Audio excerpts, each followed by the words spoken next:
Каким будет новый мир? Европа учится жить без США, а Китай хочет со всеми дружить, на равных. Заявление мировых лидеров из Давоса. Трамп никак не успокоится с Гренландией. В Кремле сочувственно понимают желание овладеть новыми территориями. Мир в Украине пока что отложили. Россия заявила, ничего подписывать не будут. Встреча Зеленского с Трампом в Давосе под вопросом. Очередная российская атака по энергетике Украины. Самая сложная ситуация в Киеве. Без света даже больницы. Арктические пингвины начали размножаться гораздо раньше. Ученые наблюдают, как влияет изменение климата на популяцию птиц в Антарктиде. А теперь об этом подробно и по делу. Это один день. Не забудьте подписаться и поставить лайк этому видео.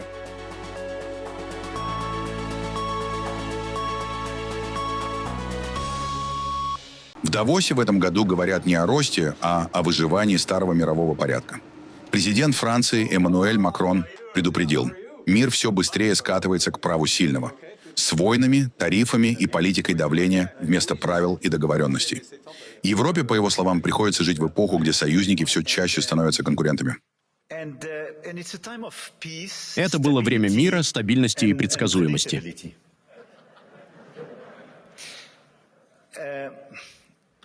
Давайте попробуем за несколько минут обозначить ключевые вызовы современного мира. Очевидно, что мы вступаем в период нестабильности и дисбаланса. Посмотрите на ситуацию, в которой мы находимся.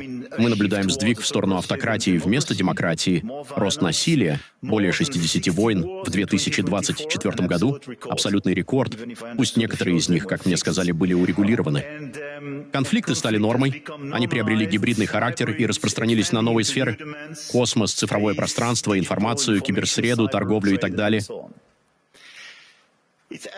Это также движение к миру без правил, где международное право попирается, а единственным законом, который, кажется, имеет значение, становится закон сильнейшего.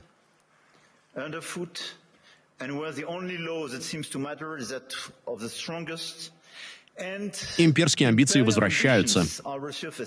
Если посмотреть на происходящее, это по-настоящему тревожное время, потому что мы разрушаем саму структуру, которая позволяет нам исправлять ситуацию и совместно отвечать на общие вызовы. Без коллективного управления сотрудничество уступает место беспощадной конкуренции. Конкуренции со стороны Соединенных Штатов Америки через торговые соглашения, которые подрывают наши экспортные интересы, требуют максимальных уступок и открыто нацелены на ослабление и подчинение Европы.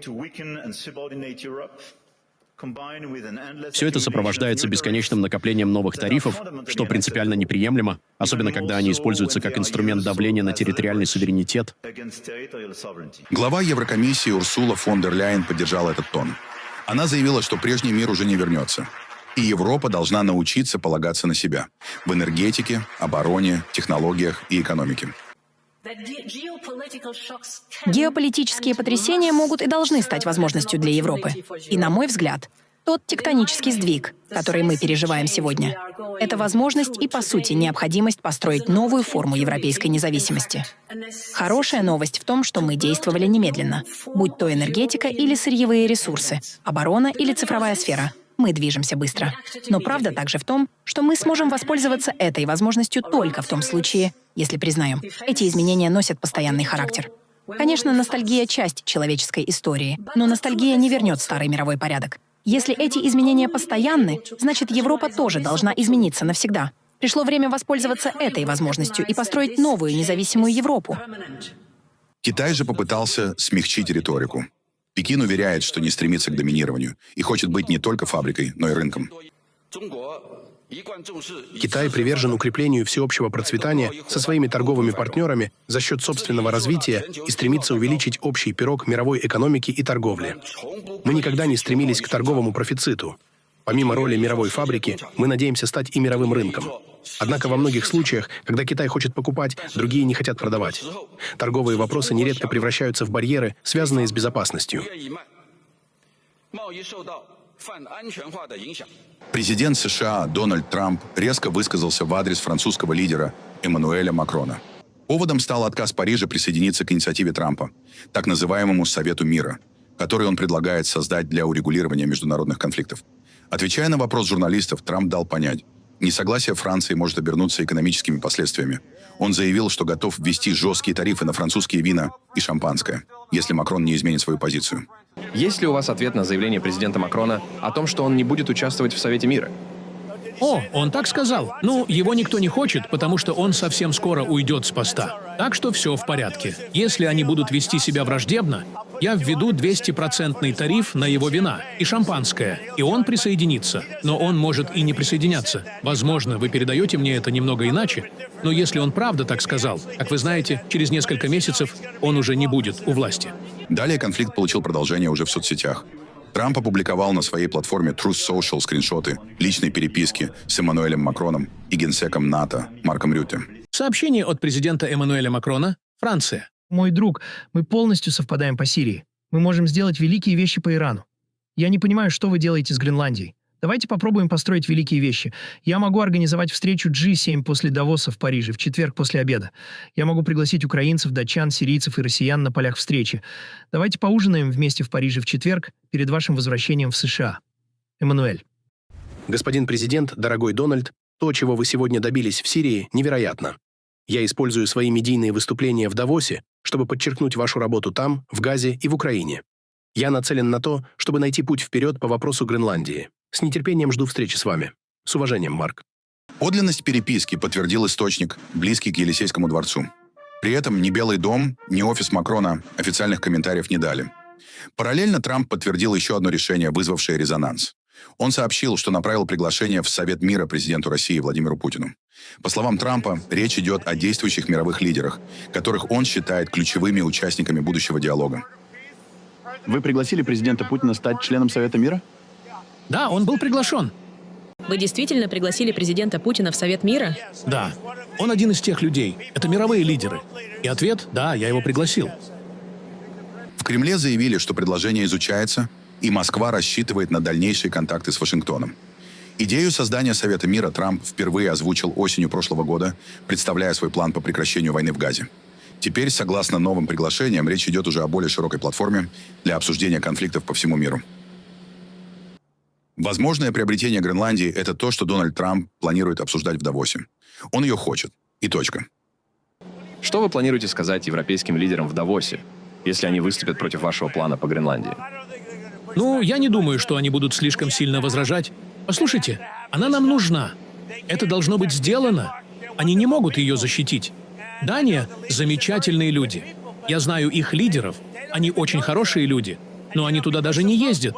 И знаете, то, что какой-то корабль приплыл туда 500 лет назад, а потом уплыл, не дает вам права собственности на территорию.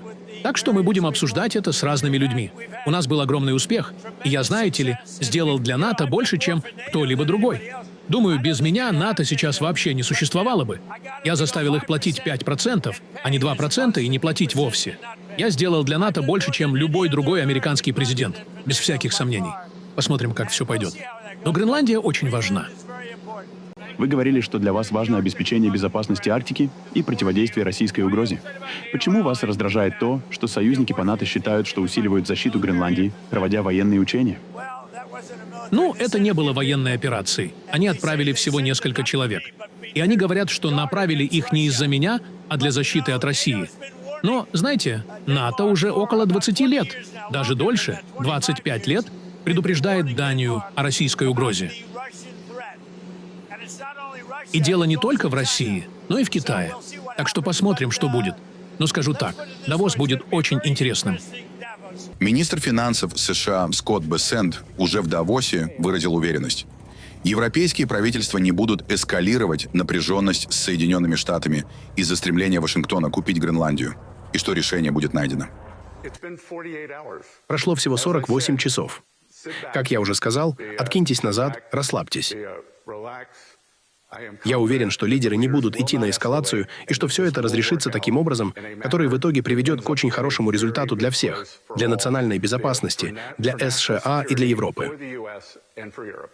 Территориальные претензии Дональда Трампа на Гренландию прокомментировали и в Кремле.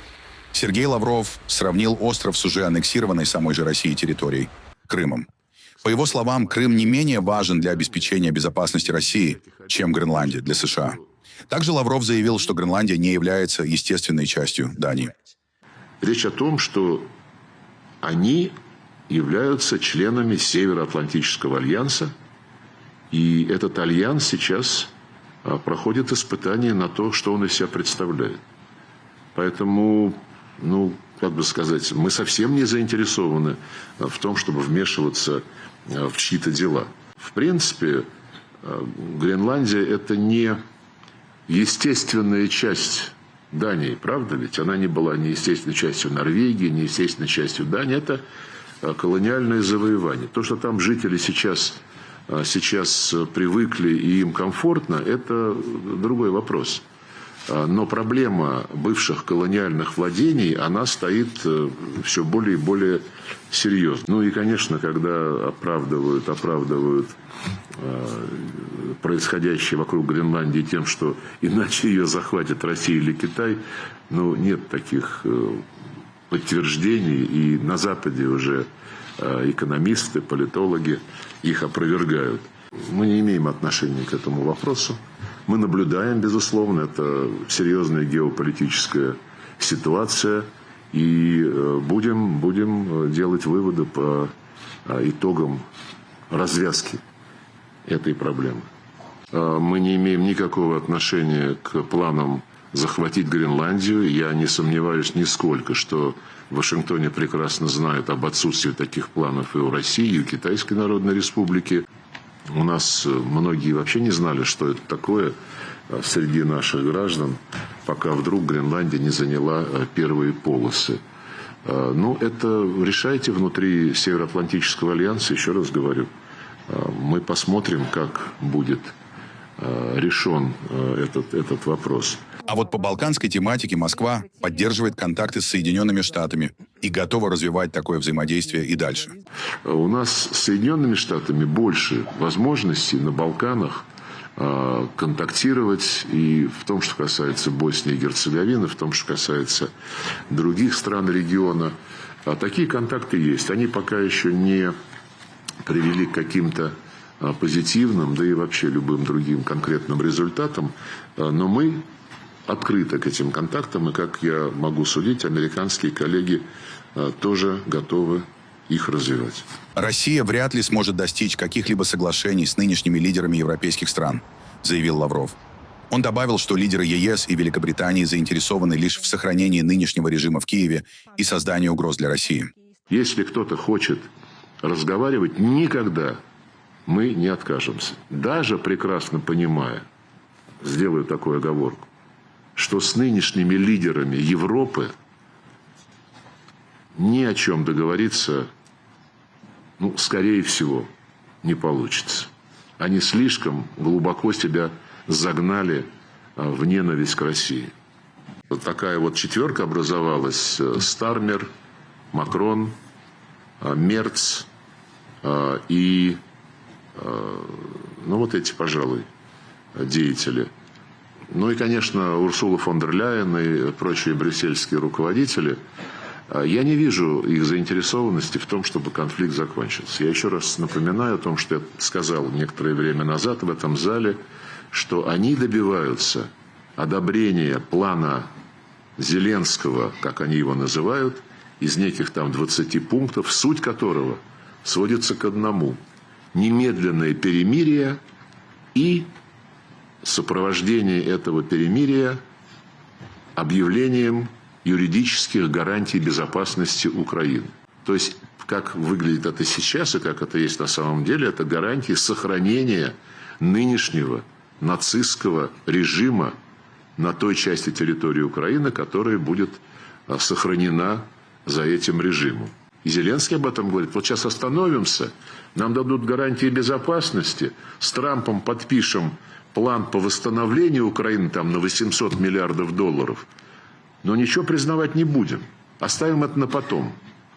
Это же просто признание в своих намерениях, откровенное. Намерения заключаться будут в том, что они потом будут продолжать использовать военную силу для создания угроз Российской Федерации. Вокруг возможной встречи Дональда Трампа и Владимира Зеленского на Всемирном экономическом форуме в Давосе сохраняется неопределенность.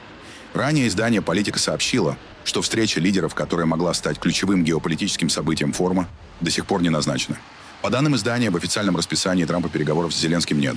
При этом ожидалось, что в Давосе Трамп проведет встречи с европейскими лидерами, где планировалось обсудить вопросы безопасности Украины. Позднее Financial Times сообщила, что и участие Владимира Зеленского в форуме остается под вопросом. По данным источников, президент Украины пока не принял решение о поездке в Давос. Как отмечается, Зеленский остается в Киеве для координации действий после ночной атаки России. Также подписание в Давосе плана процветания Украины объемом до $800 миллиардов между Зеленским и Трампом отменено, пишет Axios. Причина – все внимание вопросу Гренландии. Тем временем Владимир Зеленский подтвердил, что Украина получила приглашение войти в состав так называемого Совета мира под пожизненным руководством Трампа. Пока что у меня есть план, как помочь людям с энергетикой. Я провел соответствующие консультации с энергетическим штабом, также онлайн и офлайн встречи. Это сейчас самый главный приоритет. Безусловно, в данном случае я выбираю Украину, а не экономические форматы.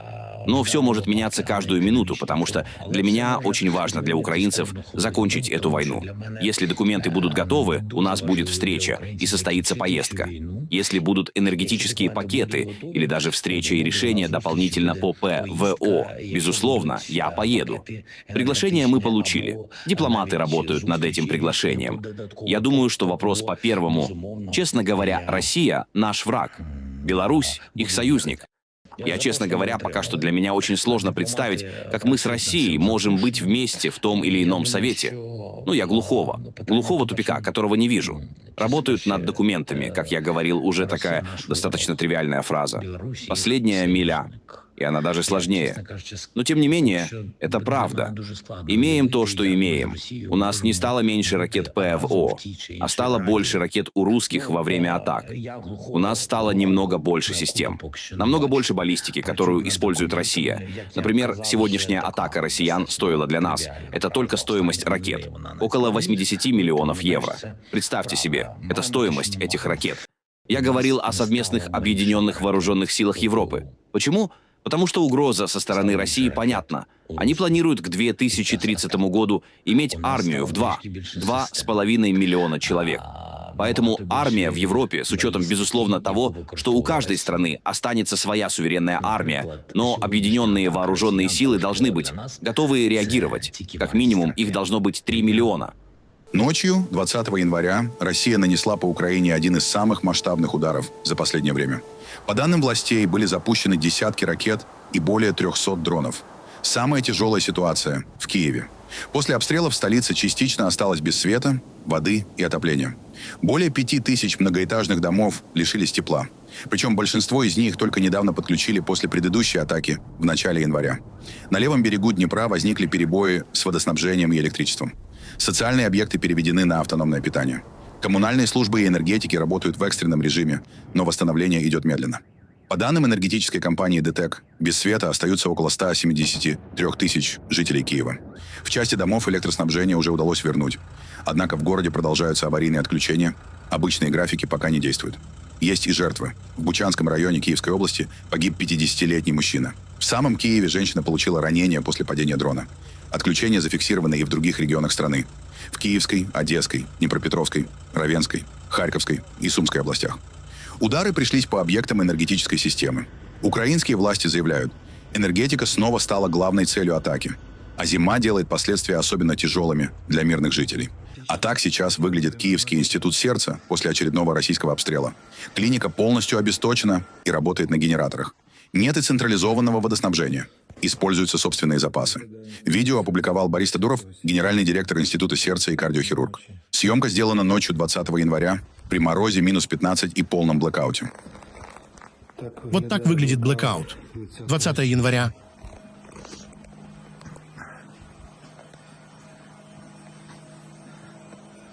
Пациент после операции.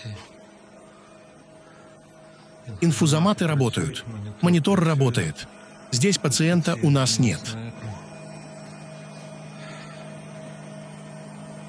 Работает. Тяжелый пациент. Держит динамику. Вот такая ракетная атака россиян по больницам. И так сейчас выглядит институт сердца. Антарктические пингвины начали размножаться заметно раньше, чем 10 лет назад. К такому выводу пришли ученые из Оксфордского университета. Анализ данных с автоматических камер в 37 колониях показал, сразу 3 вида пингвинов сдвигают начало гнездования на более ранние сроки. Быстрее всех меняются пингвины дженту. В среднем на 13 дней за десятилетие, а в некоторых местах почти на месяц. Это самый быстрый биологический сдвиг, когда-либо зафиксированный у птиц. Причина – стремительное потепление. В районах колонии температура растет в 4 раза быстрее, чем в среднем по Антарктиде. Ученые предупреждают, изменения могут усилить конкуренцию за пищу. Более гибкие дженту лучше приспосабливаются, а аделии и антарктические пингвины уже теряют численность. Пока остается неясно, помогает ли раннее размножение выживанию или, наоборот, мешает, если птенцы появляются раньше, чем доступна еда. Следующий этап исследования покажет, как климат влияет на успех выведения потомства.